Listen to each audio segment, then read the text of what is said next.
Assalomu alaykum dehqon akalar, yaxshimisizlar? Bugun mana 2026-yilning 13-may sanasi. Hop, 10-yanvarlarda ekilgan bolgarskiyimizni mana Gypsy sorti, o'sha Gypsy sorti bolgarskiy ekkanmiz. Holati ketishi ana orasida bodringlar.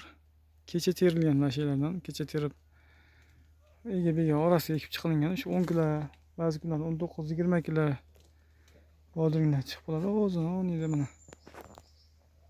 Terilyapti, почти 10 kilocha bor. Yana bu yerdan hali hosillar terib kelinyapti. Bu bolgarskiyimiz, o'sha Gypsy navli bolgarskiy Toshkentdan ko'chatdan olib kelganmiz.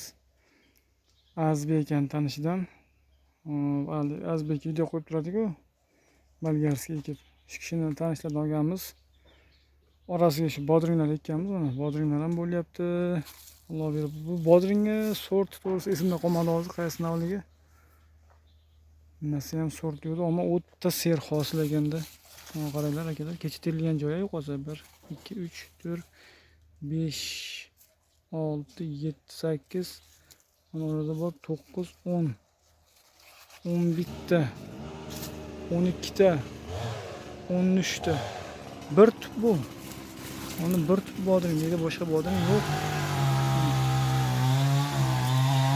13 ta bo'lyapti. Qolganlari ham shunaqa. Qolganlari ham kech shunaqa. Hosildorlik o'ta yaxshi ekan. Bolgarskidan ham yaxshi daromad oldik. Endi kuchli bo'lmadi-yu, ana qulpnoga nisbatan kuchli bo'lmadi-yu. Bu yilga nisbatan yaxshi bo'ldi. Hozirgacha 45 millionlik atrofida bolgarskiy sotildi mashidan. Mana shu yakka-dukka oralarga ekilgan bodringdan ham bir 2 million atrofida bodring sotildi. Alloh berib, bu yil bodring ham narxi zo'r bo'lyapti. Bolgarskiy orasiga bodring qo'ysa ham bo'lar ekan. Qaranglar, mana bitta joyda 3 tadan bo'lyapti. Uni tepasida ham davomida bor. Voy, mana. Mana tepasi bitta, ikkita, 3 ta, 4 ta, 5 ta, 6 ta, 7 ta, 8 ta, 9 ta. Почти nimaga tayyor. Hosillar Alloh berib yaxshi ketyapti. Bolgarskiy oxirgi marta bir 3-4 kun oldin nimaga berdim, mana Namangan Chorsuvga olib borib berdik. 13 mingdan olib qoldi. 490 kilo chiqdi oxirgi marta qo'yganimizda. Hozir ham 1-2 kunda teradigan bo'lib qoldi shekilli. Bolgarskiy orasiga ham bodring ekib, mana Andijonda o'sha Andijonlar tajribasini ko'rdim. Bir-biriga xalaqit qilmas ekan. Eksa bo'lar ekan. Mana shu ham bir tup mana. Bir tup bodring ketyapti mana. Bitta, ikkita, 3 ta, 4 ta, 5 ta, 6 ta, 7 ta, 8 ta, 9 ta, 10 ta. 10 tadan hozir mana shu ikkitasini tutsa bo'ladi. Mana bu yerda. Bu yerda ham. Mana bu yerda. 2 ta, 3 ta, 4 ta, 5 ta, 6 ta. 6 tadan tutsa bo'laveradi. Allohga shukr, Xudo baraka bersa shunaqa ekan, yaxshi bo'lyapti. Lekin Teplitsaga bolgarskiyni tavsiya qilmayman. Biz Namangan viloyati Cho'ron tumanidamiz. Qo'y qishlog'i. Bizlar rayonlarda har qanday odam ham ehson qilsa, bolgarskiyni misol 1 kilo olsa, pomidordan, bodringdan 5 kilodan olish mumkin ekan. Chunki ehsonga, shakarobga, salatga uchun ko'p ketar ekan pomidor, bodringlar. Osh qilsangiz ham pomidor, bodring olar ekansiz-da. Ana shahar joylarda mana galipsi ko'proq ketmasa, bizda rayon hududlarda, Namangan viloyatlarda deyarli bolgarskiy kam ekan. Bolgarskiydan daromad qilish sal qiyinroq ekan. Misol 30 million xarajat qilgan bo'lsak, mana 15 millioncha foyda bo'lyapti, Allohga shukr. Lekin qulupnoyi umuman vobshe zo'r bo'lib ketdi qulupnoyimiz. Yoqda 180 millionga yaqin, 175 millionga yaqin qulupnoy sotdik, 42 sotdik joydan. Deganim, bu hozir mana eda bo'lgan mana bozoringdan ham har kuni iste'mol qilinadigan narsa-ku. 2 millionga yaqin bodring sotib qo'ydi ishdan ham.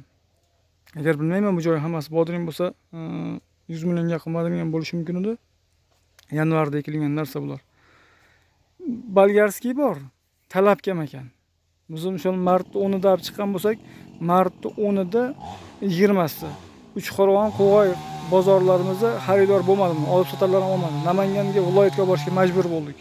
Lekin o'sha mart 20'sida fevral 10'larda deylik, misol fevral 20'larda Ramazon kirdi-ku, Ramazonda qishlog'imizning do'konlarida 35 ming 40 mingdan bodring pomidor olib kelganda odamlar olib yedi.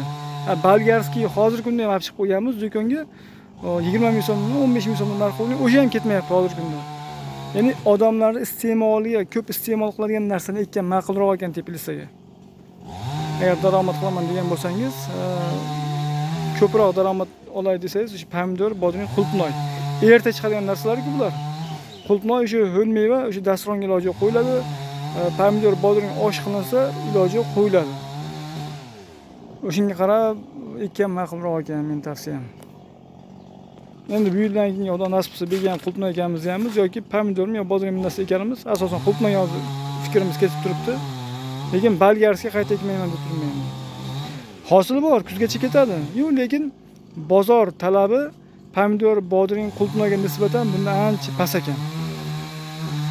Talabga qarab ham xarajat qilish kerak ekanda. Eksangiz chiqarsangiz bo'lar ekan. Sotsangiz ham foyda qilsangiz bo'ladi. Lekin 100 million, mana 700 joydan 100 million foyda qilaman desangiz, o'sha agar Toshkent hududida bo'lsangiz, qilsangiz bo'lar ekan. Chunki hozir biz Toshkentda 60 minglik paytda biz Namangan hududida 40 mingdan oldi buni. Chunki talab yo'q-ku bizdanchalik. Toshkentda misol restoranlar bor, raqobat edi ko'proq. Misol Talamon, ya'ni ko'p olar ekanda dehqondan bu narsani. Talab kuchli bo'lgan sari. Bizda talab bo'lmagandan keyin iloji yo'q, narx past bo'lar ekan. Dehqonlarga maslahat, ekadigan bo'lsalar, o'sha talab, bozor talabiga qarab ekkanglar ma'qulroq. Kunlik iste'molga qarab.